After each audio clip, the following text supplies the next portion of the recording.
नमस्कार दोस्तों, आप सभी लोगों का एचपी पाठशाला पर स्वागत है। हम सभी लोग सॉइल साइंस के अंतर्गत पर्यावरण प्रदूषण के प्रकार एवं पर्यावरण संरक्षण के बारे में पढ़ रहे हैं। तो पर्यावरण प्रदूषण से संबंधित हम लोगों ने काफ़ी कुछ पढ़ लिया। तो पढ़ने के साथ साथ ऑब्जेक्टिव क्वेश्चन को भी हल करना जरूरी है, ताकि आपको ये पता चले आपकी तैयारी कितनी पुख्ता है और किसी भी टॉपिक पर आपकी पकड़ कितनी मजबूत है। तो उसी के लिहाज से कुछ जो विभिन्न एग्जाम्स में पूछे गए प्रश्न हैं पिछले वर्ष में, वो सभी हम सभी लोग करेंगे और आपके एग्जाम के लिहाज से भी काफ़ी इंपॉर्टेंट है। तो आइए एक एक करके बात करते हैं। पहला हमारा प्रश्न क्या है कि निम्नलिखित में से किस गैस को वायुमंडलीय प्रदूषक माना जाता है। कहा जा रहा है कि कौन सी एक ऐसी गैस है जो वायुमंडलीय प्रदूषक का कार्य करती है। आपके विकल्प हैं ऑक्सीजन, ओजोन, सल्फर डाइऑक्साइड या फिर नाइट्रोजन। तो इसका सही जवाब दोस्तों क्या है? सल्फर डाइऑक्साइड है। सल्फर डाइऑक्साइड क्या है? सल्फर डाइऑक्साइड वायुमंडलीय प्रदूषक के रूप में कार्य करती है। ध्यान देने वाली बात यह है कि ओजोन और सल्फर, जो ओजोन और सल्फर डाइऑक्साइड है, इसमें थोड़ा कन्फ्यूजन हो सकता है, क्योंकि सल्फर डाइऑक्साइड जो ये वायुमंडलीय प्रदूषक के रूप में कार्य करती है। जो ओजोन है ये वायुमंडलीय प्रदूषक आपकी नहीं है। ऑक्सीजन भी वायुमंडलीय प्रदूषक नहीं है। हालांकि ओजोन रासायनिक कुछ अंतःक्रियाएं होती है, उसके फलस्वरूप बनती है। ठीक है, इसके अगर हम कुछ जैसे कि हमने जब पढ़ा था प्रदूषण के बारे में, तो जो कुछ प्रदूषक में पढ़े थे हम लोगों ने, तो प्रदूषक प्राथमिक प्रदूषक और द्वितीयक प्रदूषक, दो प्रकार के प्रदूषक होते हैं। तो प्राथमिक प्रदूषक कौन से होते हैं? जो स्रोत से सीधे वायुमंडल में विसर्जित होते हैं, वो प्राथमिक प्रदूषक होते हैं। क्वेश्चन से जुड़ी हुई और अतिरिक्त जानकारी को भी हम सभी लोग समझते हुए चलेंगे। तो प्राथमिक जो प्रदूषक थे, प्राथमिक प्रदूषक ये क्या होते हैं? प्राथमिक प्रदूषक की अगर हम बात करें तो जो स्रोत से सीधे वायुमंडल में उत्सर्जित होते हैं, क्या होते हैं? स्रोत से सीधे वायुमंडल में उत्सर्जित होते हैं।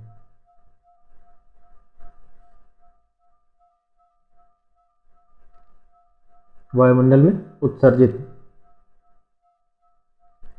और जैसे कि कुछ प्राथमिक प्रदूषक के एग्जाम्पल बहुत ही इंपॉर्टेंट पूछा जाता है कि निम्नलिखित में से कौन सा एक प्राथमिक प्रदूषक का उदाहरण है या फिर द्वितीय प्रदूषक का उदाहरण। तो प्राथमिक प्रदूषक का उदाहरण आपका सल्फर डाइऑक्साइड हो गया, ये आपका प्राथमिक प्रदूषक है। नाइट्रोजन के ऑक्साइड हो गए, कणिका में पदार्थ हो गए, मीथेन हो गया, मीथेन हो गए, अमोनिया, अमोनिया, ये सभी क्या हैं? कुछ प्राथमिक प्रदूषक के उदाहरण है। और क्लोरोफ्लोरोकार्बन CFC आपका। वही द्वितीय प्रदूषक किसे कहते हैं? तो वायु प्रदूषक एक, ये द्वितीय प्रदूषक ऐसा प्रदूषक होता है जो प्राथमिक प्रदूषकों के बीच या फिर प्राथमिक प्रदूषकों के साथ कुछ रासायनिक या भौतिक क्रियाएं करता है, वो द्वितीय प्रदूषक होते हैं। हालांकि द्वितीय प्रदूषक के दोस्तों एग्जाम्पल बहुत ज़्यादा इंपॉर्टेंट है, तो उसको मैं नोट कर देता हूँ। द्वितीय प्रदूषक कौन कौन से? सबसे मोस्ट इंपॉर्टेंट यही पैन, क्या पैन जो है ये मोस्ट इंपॉर्टेंट है। पूछा जाता है कि निम्नलिखित में से कौन सा द्वितीय प्रदूषक का उदाहरण है, तो पैन, पैन को पराक्सी एसिटाइल नाइट्रेट के नाम से इसको जाना जाता है। बाकी हम सभी लोग विस्तारपूर्वक लेक्चर में पढ़ चुके हैं। अगला हमारा प्रश्न कौन सा है? अगला हमारा प्रश्न है कि PM 2.5 और PM 10 के संबंध में। मैंने बताया था कि WHO के द्वारा कि कौन सा स्तर निर्धारित किया गया कि कौन कौन सी चीज़ें, कितने जो कण होते हैं जो नुकसान पहुंचा सकते हैं स्वास्थ्य को। PM 2.5 और PM 10 के संबंध में निम्नलिखित कथनों पर विचार कीजिए। पहला हमारा कथन क्या कह रहा है कि PM 2.5 PM 10 से अधिक हानिकारक है, क्योंकि यह फेफड़ों में गहराई तक प्रवेश कर सकता है और यहाँ तक कि रक्त प्रवाह में भी प्रवेश कर सकता है। अगला हमारा विकल्प है कि PM 10 मुख्य रूप से ऊपरी श्वसन तंत्र को प्रभावित करता है और नाक के मार्ग द्वारा काफी हद तक फिल्टर किया जाता है। अगला हमारा है कि SAFR, इसको system of air quality and weather के नाम से जाना जाता है। System of air quality and weather forecasting and research. SFAR को, सफर को किस नाम से जाना जाता है? कि system of air quality and weather forecasting and research. इसका फुल फॉर्म याद रखना, फुल फॉर्म भी पूछा जा सकता है। विशेष रूप से PM 2.5 प्रदूषण की निगरानी करता है। अगला हमारा विकल्प है कि PM 2.5 मुख्य रूप से प्राकृतिक स्रोतों जैसे धूल भरी आंधी से उत्पन्न होता है, जबकि PM 10 मुख्य रूप से दहन संबंधी स्रोतों से आता है। आपके विकल्प हैं, उपरोक्त में से कितने कथन सही हैं? केवल 1, केवल 2, केवल 3, सभी 4। ध्यान देने वाली बात यह है कि अगर आप जो UPSSC के द्वारा जो पेपर बनाए जा रहे हैं, पूछे जा रहे हैं, अगर उनको आप एनालिसिस करते हैं तो आप यह देखने को पाएंगे चीज़ें काफ़ी डीप से पूछी जा रही हैं। अब आपका एग्जाम सिर्फ फैक्ट बेस ही नहीं रह गया, चीज़ों को अच्छे से पढ़ना पड़ेगा। तो खैर इसका सही जवाब क्या है? कि केवल 2। इसमें जो जितने विकल्प दिए गए हैं, केवल 2 विकल्प सही हैं। कौन कौन से सही हैं? आइए बात करते हैं। आपका सही उत्तर क्या है? केवल 2 सही उत्तर है। PM 2.5 अधिक हानिकारक है। क्या है? पहला हमारा कथन क्या है कि जो PM 2.5 अधिक हानिकारक है।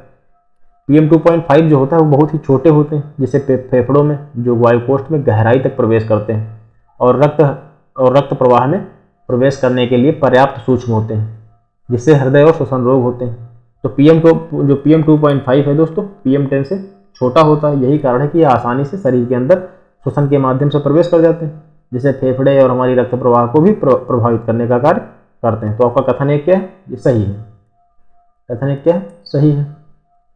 दूसरा हमारा है कि PM 10 मुख्य रूप से ऊपरी श्वसन तंत्र को प्रभावित करता है और नाक के मार्ग द्वारा काफी हद तक फिल्टर किया जाता है। तो इसका परीक्षण करते हैं कि यह सही है कि नहीं सही है। तो PM 10 दोस्तों आमतौर पर ऊपर के ही कथन में दिया गया है कि PM 2.5 PM 10 से अधिक हानिकारक है। तो यही कारण है कि PM 10 जो है आमतौर पर PM 2.5 से बड़ा होता है। ज़्यादा तौर पर ऊपरी श्वसन तंत्र को ही प्रभावित करता है। यह जो नाक के जो श्लेष्म होते हैं, बाल होते हैं, उसके माध्यम से क्या होता है, जो नाक में हमारी श्लेष्म झिल्लियाँ होती हैं, बाल होते हैं, उनके माध्यम से ये फंस जाते हैं। तो एक प्रकार से कह सकते हैं कि ये फिल्टर हो सकते हैं। जैसे जलन होती है PM 2.5 की तरह, ये फेफड़ों में गहराई तक नहीं प्रवेश कर पाते हैं। जैसे कि PM 2.5 छोटे होते हैं तो क्या होते हैं, ये आसानी से गहराई तक जा सकते हैं, किंतु जो PM 10 होते हैं ये आसानी से गहराई तक नहीं जा सकते हैं। तो ये कह रहा है कि इनको नाक के मार्ग द्वारा काफ़ी हद तक फिल्टर किया जा सकता है। तो आपका कथन 2 भी सही है। ठीक है। अगला क्या है हमारा? अगला हमारा है तीसरा कथन कि SAFAR system of air quality and weather forecasting and research PM 2.5 और PM 10 के साथ साथ यह सिर्फ ये कह रहा है कि विशेष रूप से, ध्यान देने वाली बात क्या है कि विशेष रूप से PM 2.5 प्रदूषण की निगरानी करता है। नहीं, ऐसा नहीं है। ये क्या करता है, PM 2.5 के साथ साथ PM 10 के और NO2, SO2 और ओजोन जैसे जो भी अन्य प्रदूषक है उन सबकी निगरानी करने का कार्य करता है। तो इसका क्या कारण है? ये आपका कथन गलत है। अगला हमारा कथन है कि PM 2.5 मुख्य रूप से प्राकृतिक स्रोतों जैसे कि धूल भरी आंधी से उत्पन्न होता है, जबकि PM 10 मुख्य रूप से दहन संबंधी स्रोतों से उत्पन्न होता है। तो इसका परीक्षण करते हैं यह कथन सही है कि नहीं सही। PM 10 दोस्तों ज़्यादातर प्राकृतिक स्रोत जैसे धूल भरी आंधी, निर्माण गतिविधियाँ और हवा में उड़ने वाली जो मिट्टी होती है उससे उत्पन्न होते हैं। तो यहीं से क्या होता है कि ये इस बात की पुष्टि होती है कि यह गलत है। PM 2.5 मुख्य रूप से प्राकृतिक स्रोतों से जैसे धूल भरी आंधी से उत्पन्न होता है, जबकि PM 10 मुख्य रूप से दहन संबंधी नहीं। ये दहन संबंधी नहीं, जरूरी नहीं कि दहन संबंधी चीज़ों से ही उत्पन्न हो। प्राकृतिक स्रोत जैसे कि धूल भरी आंधी हो गई, किसी प्रकार की कोई निर्माण गतिविधि हो गई, हवा से उड़ने वाली मिट्टी, सबसे उत्पन्न होते हैं। जबकि जो PM 2.5 है ये व्यापक स्तर पर दहन संबंधी स्रोतों जैसे वाहन के उत्सर्जन, औद्योगिक जलन, इन सबसे उत्पन्न होते हैं। तो ये भी क्या हो जाएगा, कथन गलत हो जाएगा। ठीक। तो वही कह रहा है कि कौन सा उपरोक्त में से कितने कथन सही हैं? केवल 1 सही है, केवल 2 सही है, केवल 3 सही है, सभी 4 सही। तो इसका सही जवाब क्या है दोस्तों? केवल 2 सही। कथन 1 और कथन 2 सही है। हालांकि सफ़र का इसका फुल फॉर्म आप याद रखेंगे, काफ़ी इंपॉर्टेंट है, system of air quality and weather forecasting and research. तो जो क्या करता है, PM 2.5 प्रदूषण की निगरानी के साथ साथ PM 10 और विभिन्न प्रकार के जो भी प्रदूषक हैं उन सबकी निगरानी करने का कार्य करता है। अगला हमारा है कि राज्य प्रदूषण नियंत्रण बोर्ड अपना अधिकार निम्नलिखित में से किस कानून से प्राप्त करते हैं? मैंने दोस्तों ये सभी एक पास नोट कराए हुए हैं, अगर आपने लेक्चर कर रखा होगा तो आप आसानी से चीज़ों को समझ पाएंगे और ये इंपॉर्टेंट है, काफ़ी पूछे गए हैं। कभी कभी तो दोस्तों सिंगल ही पूछे गए कि निम्नलिखित में से पर्यावरण संरक्षण अधिनियम कब पारित हुआ, या फिर वायु प्रदूषण का निवारण व नियंत्रण अधिनियम कब पारित हुआ। तो कह सकते हैं कि सिंगल वन लाइनर के रूप में भी पूछे गए। खैर, आइए हमारा प्रश्न क्या है उस पर थोड़ा नज़र डालते हैं। हमारा प्रश्न है कि राज्य प्रदूषण नियंत्रण बोर्ड अपना अधिकार निम्नलिखित में से किस कानून से प्राप्त करते हैं? जो राज्य का प्रदूषण नियंत्रण बोर्ड होता है उसको किसके तहत अधिकार प्रदान है कि वो प्रदूषण को नियंत्रित करने का कार्य या भी जो भी आवश्यक कदम है उसके द्वारा उठाए जा सके। तो पहला हमारा है कि पर्यावरण संरक्षण अधिनियम 1986। अगला हमारा है कि वायु प्रदूषण का निवारण और नियंत्रण अधिनियम 1981। इसके बाद है जल प्रदूषण का निवारण और नियंत्रण अधिनियम 1974। अगला है कि राष्ट्रीय हरित अधिकरण अधिनियम 2010। तो नीचे दिए गए कोड का उपयोग करके सही उत्तर का आपका चुनाव करना है। इनमें से कौन कौन से सही हैं जिनसे राज्य प्रदूषण नियंत्रण बोर्ड अपने अधिकारों को प्राप्त करता है? तो इसका सही जवाब दोस्तों क्या है? केवल 2 और 3। विकल्प 4 इसका सही जवाब है, केवल 2 और 3। तो वायु प्रदूषण का निवारण और नियंत्रण अधिनियम 1981, जल प्रदूषण का निवारण और नियंत्रण अधिनियम 1974। ध्यान देने वाली बात यह है कि आपको ये भी याद रखना है कि कब ये कौन सा अधिनियम कब बनाया गया। बहुत ही इंपॉर्टेंट है दोस्तों ये प्रश्न, इसको याद रखेंगे अच्छे से। थोड़ा कठिन भले लगती सकती हैं चीज़ें, पर ये एग्जाम के लिहाज से बहुत ज़्यादा इंपॉर्टेंट है। आप में पर्यावरण संरक्षण का टॉपिक ही दिया गया, सीधे तौर पर भी पूछा सकता है कि पर्यावरण संरक्षण अधिनियम कब पारित किया गया। तो खैर इसका सही जवाब क्या है कि विकल्प 4 आपका सही जवाब है, केवल 2 और 3। और पर्यावरण संरक्षण अधिनियम कब पारित हुआ? वर्ष 1986 में पारित हुआ, तो इसको याद रखना है। वायु प्रदूषण का निवारण और नियंत्रण अधिनियम वर्ष 1981 में पारित हुआ, इसको भी याद रखना है। और जल प्रदूषण का निवारण और नियंत्रण अधिनियम कब पारित हुआ? वर्ष 1974 में पारित हुआ। राष्ट्रीय हरित अधिकरण अधिनियम कब बना? 2010 में बना। तो इन सबको याद रखना है, ठीक है।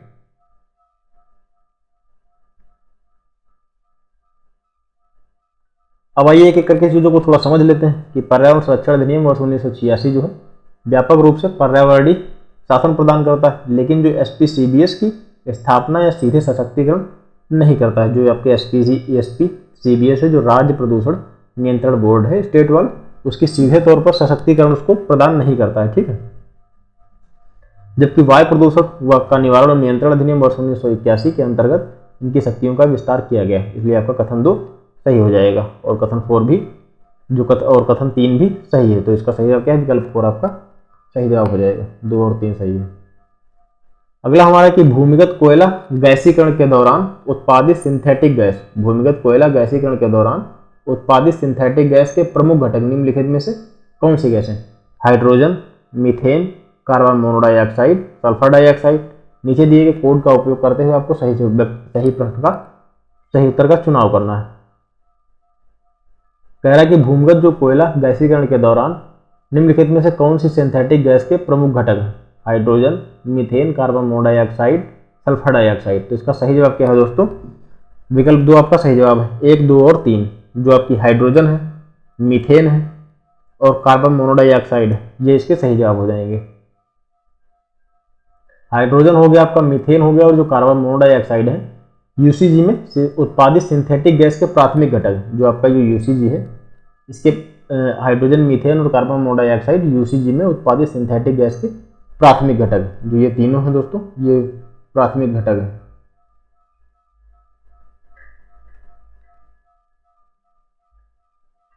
जो सल्फर डाइऑक्साइड है ये सिंथेटिक गैस का प्रमुख घटक नहीं है, बल्कि कोयले में सल्फर की मात्रा के कारण सूक्ष्म मात्रा में उत्पन्न होने वाला एक प्रकार का प्रदूषक है। तो ये कह सकते हैं कि ये प्रमुख घटक तो नहीं है, पर एक प्रकार का प्रदूषक जरूर है। अगला हमारा प्रश्न है कि भारत में ई कचरा प्रबंधन नियमों के विकास के संबंध में निम्नलिखित कथनों पर विचार करें। जो ई कचरा प्रबंधन नियम है इस पर विचार करना। हालांकि ई कचरा एक प्रकार का टॉपिक भी है पर्यावरण प्रदूषण के अंतर्गत। तो खैर देखते हैं क्या हमारा प्रश्न है कि ई कचरा नियम 2016 ने विस्तारित उत्पादक उत्तरदायित्व EPR तंत्र शुरू किया। अगला विकल्प है ई कचरा नियम 2022 ने सौर फोटोवोल्टिक मॉड्यूल और बैटरी कचरे को शामिल करने के लिए ई कचरा प्रबंधन के दायरे का विस्तार किया। अगला विकल्प है कि ई कचरा प्रबंधन संशोधन नियम 2024 ने ई कचरा पुनर्चक्रणकर्ताओं के लिए कार्बन क्रेडिट व्यापार की अवधारणा शुरू की। इसमें कितने कथन सही हैं? केवल 1, केवल 2, केवल 3 या फिर उपरोक्त में से कोई नहीं? तो इसका सही जवाब क्या है दोस्तों? केवल 2। इसमें जो 2 कथन है सही हैं। कौन से कथन कौन कौन से सही हैं आइए देखते हैं कि तो पहला हमारा कथन क्या कह रहा है कि 2000 ई कचरा प्रबंधन नियम 2016 ने विस्तारित उत्पादक उत्तरदायित्व EPR तंत्र शुरू किया। तो 2016 के नियमों में जो EPR तंत्र है उसको शुरू किया गया दोस्तों, जिससे उत्पादक ई कचरे के संग्रह और पुनर्चक्रण के लिए जिम्मेदार हुए थे। तो आपका क्या हो जाएगा? पहला कथन सही हो जाएगा, ठीक है। 2022 में नियमों ने 2022 में जो नियम बनाए गए सौर फोटोवोल्टिक मॉड्यूल, इन्वर्टर और बैटरियों को ई कचरा प्रबंधन में शामिल करने के लिए दायरे का विस्तार किया गया था। तो ये भी आपका विकल्प सही हो गया। हालांकि तीसरा विकल्प आपका सही नहीं है, तो केवल 2 आपके विकल्प सही हैं। कौन कौन से? पहला और दूसरा। इसमें आपको ई कचरा प्रबंधन नियम 2016 याद रखना। अच्छा, ध्यान देने वाली बात यह है कि ई कचरा कहते किसे? तो ई कचरे वगैरह पर हम लोगों ने विस्तार से क्लास कर ली, तो पूर्व का लेक्चर आप जरूर देखें। अगला हमारा प्रश्न है कि निम्नलिखित में से कौन सा एक द्वितीय प्रदूषक है? अभी हमने आपको लिखाया भी था, कुछ नोट भी कराए थे, बाकी विस्तार पूर्वक तो हम लोग पढ़ ही चुके हैं। निम्नलिखित में से कौन सा एक द्वितीय प्रदूषक? कार्बन मोनोडाइऑक्साइड, धुंध, कार्बन डाइऑक्साइड या फिर फ्लाई ऐश? तो द्वितीय प्रदूषक कौन सा इसमें है दोस्तों? धुंध एक प्रकार का द्वितीय प्रदूषक है।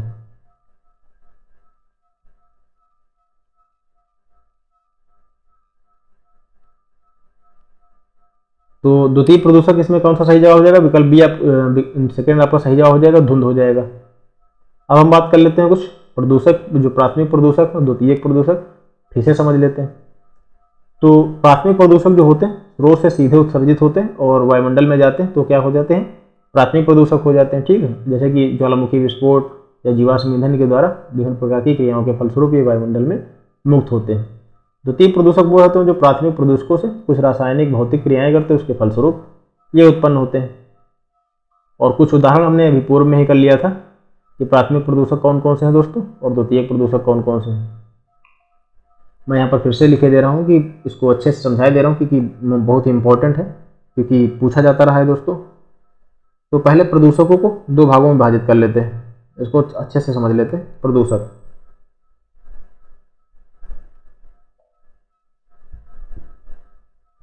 मैं ये विकल्प हटाए दे रहा हूँ ताकि लिखने की जगह मिल जाएगी।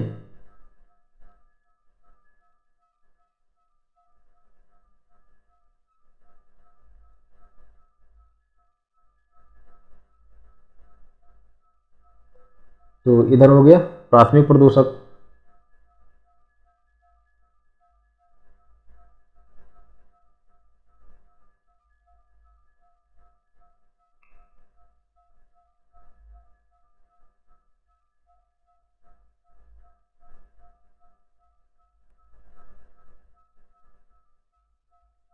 प्रदूषक ये हो गया हमारा प्राथमिक प्रदूषक।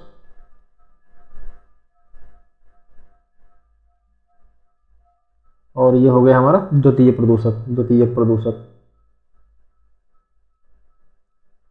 द्वितीयक प्रदूषक।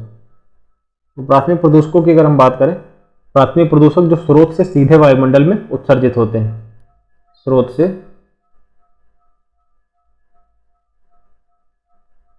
सीधे वायुमंडल में उत्सर्जित होते हैं। अगर इसके कुछ एग्जाम्पल की बात करें जो मोस्ट इंपॉर्टेंट है, तो नाइट्रोजन के ऑक्साइड हो गए, कार्बन के ऑक्साइड हो गए, नाइट्रोजन हो गया, ऑक्साइड हैं दोस्तों इनके, नाइट्रोजन व कार्बन के ऑक्साइड,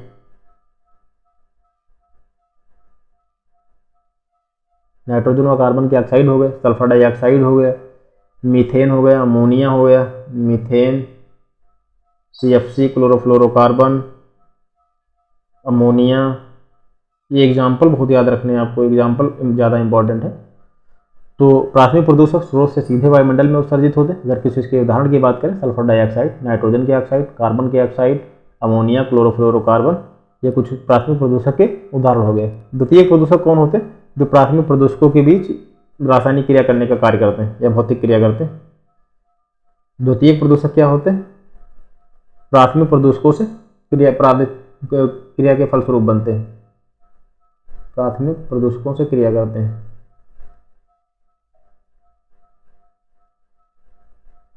इसके कुछ एग्जाम्पल्स की अगर हम बात करें, कौन कौन से एग्जाम्पल हो सकते हैं, तो सबसे महत्वपूर्ण द्वितीयक स्तर के कुछ वायु प्रदूषक हैं।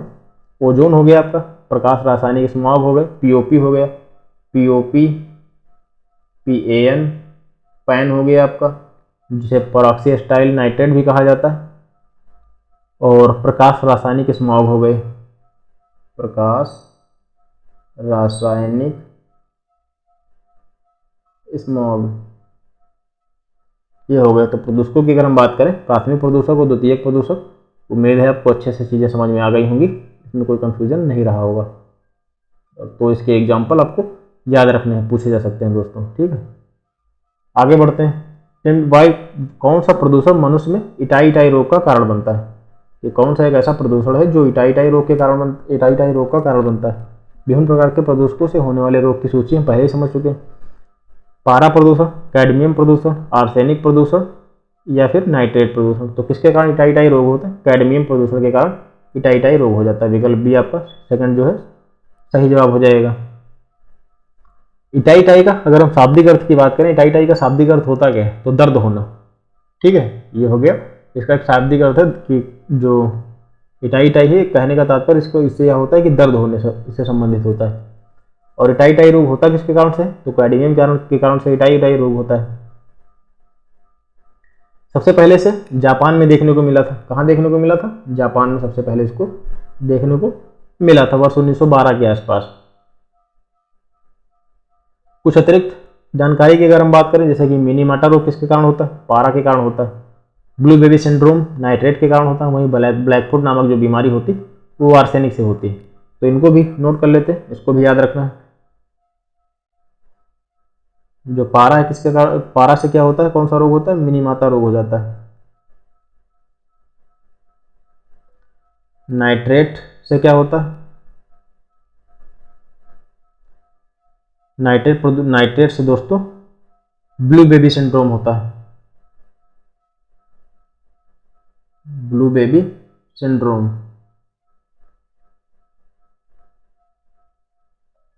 आर्सेनिक से क्या होता है? ब्लैकफुट हो जाता है।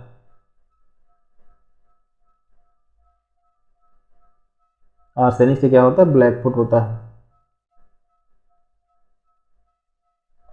तो पारा से मिनीमाता रोग, नाइट्रेट, ब्लू बेबी सिंड्रोम और आर्सेनिक से ब्लैकफुट नामक रोग देखने को मिलता है। निम्नलिखित में से कौन सा ग्रीन हाउस गैस नहीं है? ग्रीन हाउस गैस कह रहा है कि कौन जो दिए गए विकल्प हैं उनमें से कौन सी एक ऐसा ऑप्शन है जो ग्रीन हाउस गैस नहीं है, जो प्राकृतिक रूप से वायुमंडल में पाई जाती है? Nitrogen oxide, carbon dioxide, methane या फिर ओजोन। तो इसका सही जवाब क्या है दोस्तों? Nitrogen oxide. जो नाइट्रोजन ऑक्साइड है वो ग्रीन हाउस गैस का उदाहरण नहीं है। बाकी कार्बन डाइऑक्साइड, मीथेन और ओजोन क्या है? ये ग्रीन हाउस गैस है। ग्रीन हाउस गैस कहते किसे? तो अगर हम ग्रीन हाउस गैस की बात करें, आमतौर पर एक प्रकार का ये गैसों का समूह हो सकता है जो वायुमंडल में लंबे समय तक विकिरण को अवशोषित रखते हैं। जिससे क्या होता है, हमारे पृथ्वी की सतह को सीधे सूर्य के प्रकाश को पृथ्वी की सतह तक पहुंचने की अनुमति मिल जाती है और हमारे पृथ्वी का जो टेम्परेचर है वो बढ़ने लगता है धीरे धीरे। तो कुछ अगर हम बात करें ग्रीन हाउस गैसेस की, कौन कौन सी ग्रीन हाउस गैस है, तो carbon dioxide, methane, nitrous oxide, nitrogen oxide नहीं है बल्कि नाइट्रस ऑक्साइड है, नाइट्रस ऑक्साइड और ओजोन, ये सभी क्या है आपकी ग्रीन हाउस गैस है। ऐसे कुछ लोग सोचते हैं कि भाप नहीं, तो भाप भी ग्रीन हाउस गैस में आती है। तो अगर हम कुछ एग्जाम्पल्स की अगर हम बात करें, कौन कौन से एग्जाम्पल हो सकते हैं, तो भाप हो गया जिसे वाष्प कहा जाता है, भाप, carbon dioxide, methane, nitrous oxide, nitrous oxide है ना कि नाइट्रोजन ऑक्साइड, ओजोन, इन सबको याद रखना है। ओजोन क्या है? ओजोन भी एक प्रकार की ग्रीन हाउस गैस का उदाहरण है। तो आगे बढ़ते हैं अगले प्रश्न की ओर। अगला हमारा प्रश्न है कि क्लोरोफ्लोरोकार्बन को के रूप में भी जाना जाता है, क्लोरोकार्बन के, फ्लोरोमीथेन के, एनिसोल के या फिर फ्रेयान के रूप में। तो जो क्लोरोफ्लोरोकार्बन है दोस्तों उसको फ्रेयान के रूप में भी जाना जाता है। तो इसका सही जवाब क्या हो जाएगा? विकल्प डी, जो चौथा नंबर है वो चौथा विकल्प है वो सही जवाब हो जाएगा। फ्रेयान एक प्रकार का साधारण फ्लोरिनेटेड एलिफैटिक कार्बनिक यौगिक होता है। ये क्या होता है? फ्लोरिनेटेड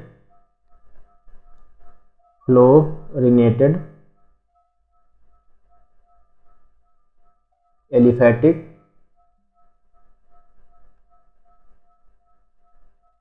कार्बनिक यौगिक।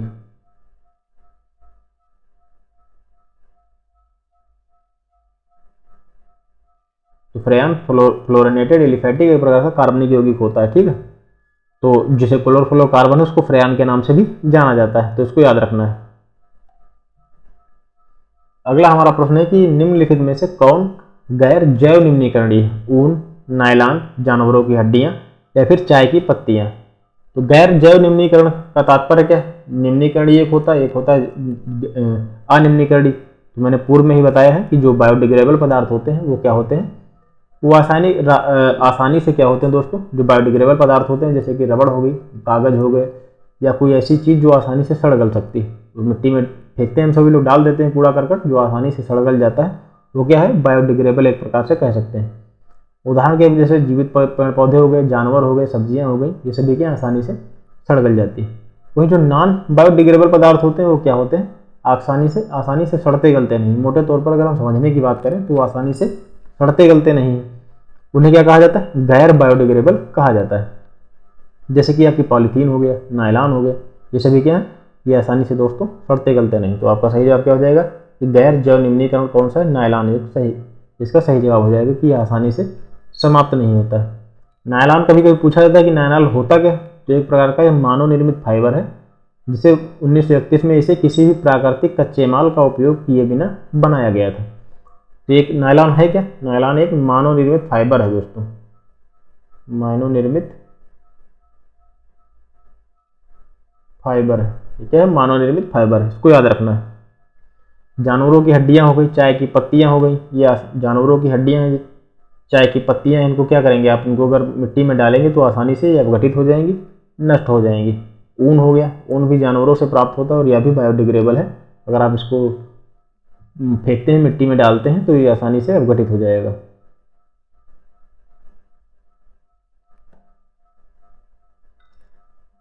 कभी कभी दोस्तों पूछा जाता है कि समय सीमा क्या है चीज़ों के अपघटित होने की, अनुमानित समय पतित करने के लिए कितना समय लिया जाता है। जैसे कि कागज़ है तो 10 से 30 दिनों में आमतौर पर नष्ट हो जाता है, ठीक है। लकड़ी 10 से 15 वर्ष का समय ले लेता है। वहीं प्लास्टिक की थैली जो होती, जो झिल्लियाँ पॉलीथीन होती, वो आसानी से नष्ट नहीं होती, कई कई वर्ष उनको लगते हैं समाप्त होने में। प्लास्टिक की थैली हो गया, सिंथेटिक फाइबर हो गया, इनको नष्ट होने में काफ़ी समय लग जाता है। अगला हमारा प्रश्न है कि निम्नलिखित में से क्या एक पर्यावरणीय समस्या नहीं है। कह रहा है कि कौन से जो भी विकल्प दिए गए उनमें से कौन सा एक ऐसा है जो पर्यावरणीय समस्या के तौर पर नहीं उल्लेखित है। भोजन का आनुवांशिक संशोधन, वनीकरण, अम्ल वर्षा, जैव विविधता का हनन। तो ये तो बिना अगर किसी ने पढ़ा भी नहीं तो भी आसानी से कर लेगा कि वनीकरण, पेड़ पौधों को लगाया जाना व्यापक लेवल पर कोई समस्या नहीं पैदा कर सकता है, बल्कि यह बेहतर ही है पर्यावरण के लिए। बाकी जैसे कि अम्ल वर्षा हो गई तो अम्ल वर्षा काफ़ी नुकसान पहुंचाती है। अम्ल वर्षा तो मोटे तौर पर जो भी अच्छी इमारत है उनका हनन करने का कार्य करती है, उनका क्षरण करने का कार्य करती है। और जैव विविधता का हनन भी किसी न किसी रूप में हमारे समाज के लिए हानिकारक है, पर्यावरण के लिए भी हानिकारक है। भारत की अब तक की सबसे खराब औद्योगिक आपदाओं में से एक भोपाल में दिसंबर 1984 को निम्नलिखित में से किस कारखाने में हुई थी। एक्साइड, भारत रसायन limited, union carbide, UPL limited. तो मैंने बताया हुआ था कि जो यूनियन कार्बाइड है दोस्तों, उसमें यह घटना देखने को मिली थी। भारत की अब तक की सबसे खराब औद्योगिक आपदाओं में से एक भोपाल में जो 3 दिसंबर 1984 को घटित हुई थी, वह कहाँ घटित हुई थी, किससे संबंधित है, किस कारखाने में हुई थी, तो यूनियन कार्बाइड का एक कारखाना था, वहाँ हुई थी। तो इसको याद रखना है। कब हुई थी यह घटना, 3 दिसंबर 1984 को हुई थी। कहीं कहीं पर 2 दिसंबर भी देखने को मिलता है, 3 दिसंबर 1984। और किस गैस का स्राव हुआ था, यूनियन कार्बाइड संयंत्र से जहरीली मिथाइल आइसोसाइनाइड गैस का स्राव हुआ था, जिसे भोपाल गैस त्रासदी के नाम से भी जाना जाता है।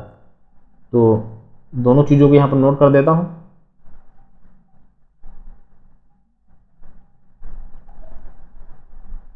तो यह घटना 3 दिसंबर 1984 को हुई थी। इसमें कौन सी गैस का स्राव हुआ था, methyl isocyanide, methyl isocyanide, methyl isocyanide का स्राव हुआ था, जिसे भोपाल गैस त्रासदी के नाम से भी जाना जाता है। हालांकि भोपाल में हुई थी तो इसको भोपाल गैस त्रासदी के नाम से भी जाना जाता है। अभी मैं इससे बता दूंगा कि किस प्रकार का प्रश्न बनता है इससे। भोपाल गैस त्रासदी। तो पूछा जाता है कि निम्नलिखित में से भोपाल गैस त्रासदी कब हुई थी, उसकी तिथि पूछ ली जाती है। तो 3 दिसंबर 1984। यह पूछ लिया जाता है कि भोपाल गैस त्रासदी किस कारखाने से संबंधित है, तो यूनियन कार्बाइड से संबंधित है। किस गैस का स्राव हुआ था, तो मिथाइल आइसोसाइनाइड गैस का स्राव हुआ था। एक ही टॉपिक से कई प्रकार के प्रश्न बन सकते हैं, तो इसको आपको याद रखना है।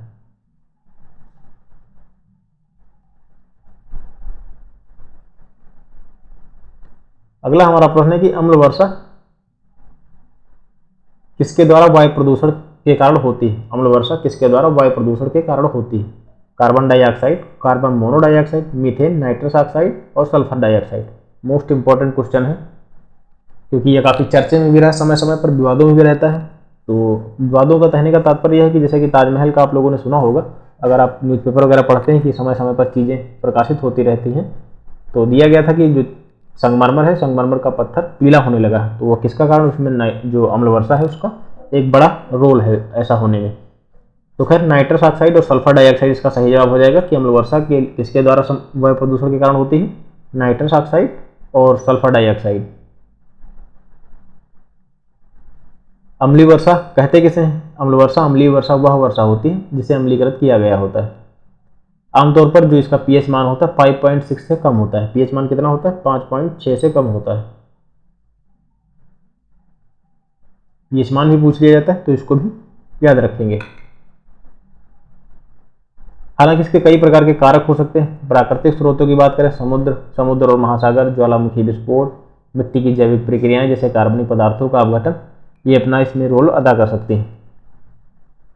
और मानव निर्मित स्रोतों की बात करें तो कोयले का जो कोयला जलता है उसमें करीब सल्फर डाइऑक्साइड का 60% होता है, जो बहुत ही हानिकारक होती है।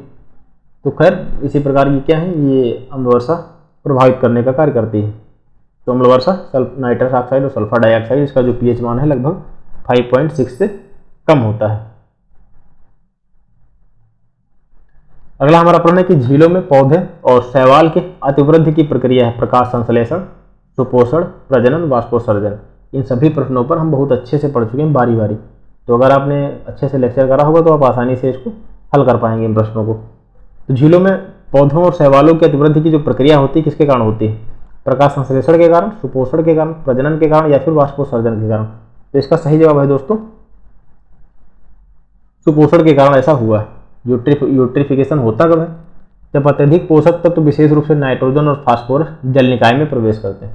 सुपोषण में अपना नाफ अपना अहम योगदान प्रदान करता है। नाफ का तात्पर्य क्या है, ना से आपका क्या हो जाएगा नाइट्रोजन,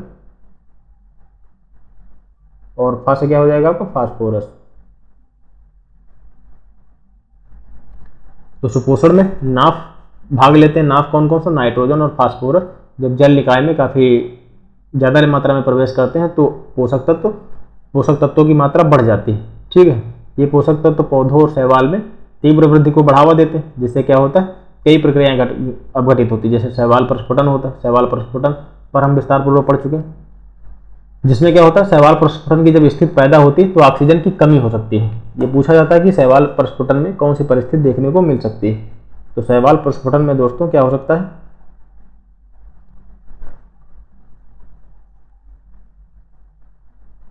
शैवाल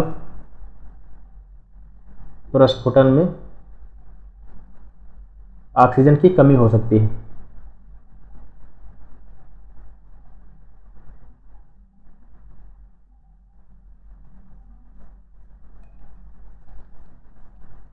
और कई ऐसे हानिकारक होते हैं जैव विविधता में भी कमी आ सकती है, चीज़ों का संतुलन बिगड़ सकता है। तो झीलों में पौधों और शैवाल की अतिवृद्धि की प्रक्रिया सुपोषण के कारण होती है, जिसमें नाफ रोल अदा करता है। नाफ का तात्पर्य नाइट्रोजन और फास्फोरस ये याद करने के लिए बनाया है, ऐसे कोई ऑफिशियल नहीं कि कहीं नोट में किसी लिखा हुआ है किसी बुक में। तो नाफ का तात्पर्य नाइट्रोजन या फिर और फास्फोरस है। और शैवाल प्रस्फुटन क्या करता है, ऑक्सीजन की कमी उत्पन्न कर सकता है। अम्ल वर्षा मुख्य रूप से किसका मिश्रण होती है, जो अम्ल वर्षा होती है, अभी एक प्रश्न और इस पर कर चुके। तो अम्ल वर्षा मुख्य रूप से किसका मिश्रण होती है दोस्तों, सल्फ्यूरिक अम्ल या फिर नाइट्रिक अम्ल, हेक्सेन और मीथेन, एस्टिक अम्ल और ब्रोमीन, एस्कार्बिक अम्ल, सिट्रिक अम्ल। तो यह सल्फ्यूरिक अम्ल और नाइट्रिक अम्ल का क्या होता है, मिश्रण होता है अम्ल वर्षा। और पीएच मान इसका कितना होता है, 5.6 से लगभग इसका पीएच मान कम होता है।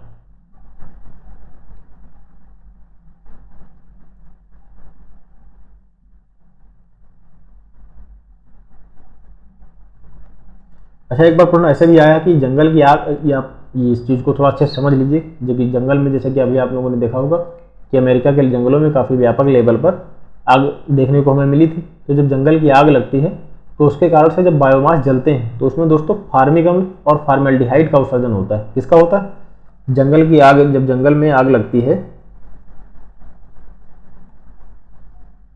जंगल में आग लगने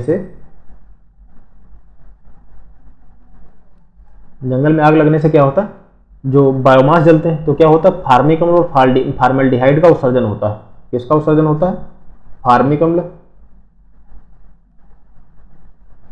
फार्मिक अम्ल और फार्मेल्डिहाइड।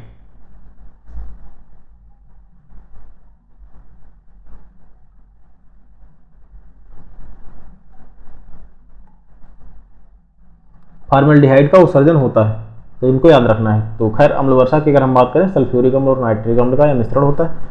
और एक अतिरिक्त जानकारी की बात करें तो जंगल में आग लगने से आमतौर पर जो बायोमास जलते हैं तो वायुमंडल में फार्मिक अम्ल और फार्मेल्डिहाइड का उत्सर्जन होता है। पूछ लिया जाता है कि जंगल में आग लगने से किन चीज़ों का उत्सर्जन हमें देखने को मिलता है, क्योंकि अभी अमेरिका में काफ़ी ज़्यादा चीज़ें खबर न्यूज़पेपर में काफ़ी रही हैं अमेरिका की आग लगने के कारण जंगलों में।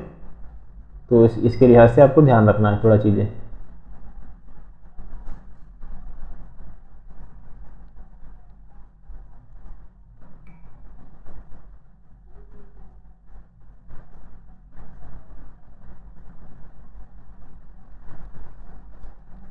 अगला है हमारा कि निम्नलिखित में से कौन से प्रदूषक अम्लीय वर्षा के लिए सबसे अधिक जिम्मेदार है। कह रहा है कि कौन सा ऐसा है जो अम्लीय वर्षा के निर्माण के लिए, अम्ल वर्षा से संबंधित ही प्रश्न है कि निम्नलिखित में से कौन से प्रदूषक अम्लीय वर्षा के निर्माण के लिए सबसे अधिक जिम्मेदार है। अलग अलग प्रकार से अलग अलग परीक्षाओं में दोस्तों प्रश्न पूछे गए हैं, तो आपको याद रखना है ताकि अच्छे से समझते हुए भी चलना है। आपके विकल्प हैं carbon monoxide, nitrogen dioxide, carbon monoxide, ozone, sulphur dioxide, lead, जिसको पीबी कहा जाता है। तो इसका सही जवाब क्या है, नाइट्रोजन डाइऑक्साइड हो गया आपका बी, और D sulphur dioxide. Sulphur dioxide जहां भी होगा तो आप मून करके आपको अम्ल वर्षा पर टिक करना है। तो इसका सही जवाब क्या हो जाएगा दोस्तों, बी और डी। इसमें किसमें दिया गया, केवल दो में दिया, विकल्प सेकंड में दिया गया बी और डी। बाकी चीज़ों को हम अच्छे से समझ चुके हैं अभी पूर्व के प्रश्नों में। अगला हमारा प्रश्न है कि सल्फर डाइऑक्साइड के पर्यावरण पर प्रमुख प्रतिकूल प्रभावों की पहचान करें। सल्फर डाइऑक्साइड के जो सल्फर डाइऑक्साइड होती है वो पर्यावरण को किस प्रकार प्रभावित करने का कार्य करती है। अम्लीय वर्षा, अभी हमने बताया जहां सल्फर डाइऑक्साइड का उल्लेख हो अम्ल वर्षा से जरूर वो किसी न किसी रूप से जुड़ी रहेगी। ग्लोबल वार्मिंग, ओजोन परत का क्षरण, श्वसन संबंधी विकारों की घटना। तो यह किसे किससे संबंधित है, पहली बात तो हमारा अम्लीय वर्षा से संबंधित है, और फिर श्वसन संबंधी विकारों की भी घटना से संबंधित है। तो इसका सही जवाब क्या हो जाएगा दोस्तों, ए और डी। ए और केवल डी केवल ये सही जवाब हो जाएंगे। फोर्थ इसका सही जवाब हो जाएगा। सल्फर डाइऑक्साइड जो होती है वायुमंडल में जल वाष्प और अन्य रसायनों के साथ क्रिया करके क्या बनाता है, सल्फ्यूरिक अम्ल का निर्माण करती है। जो सल्फर डाइऑक्साइड है वो क्या करती है, ये रासायनिक क्रिया के फलस्वरूप वायुमंडल में सल्फ्यूरिक एसिड का निर्माण करती है।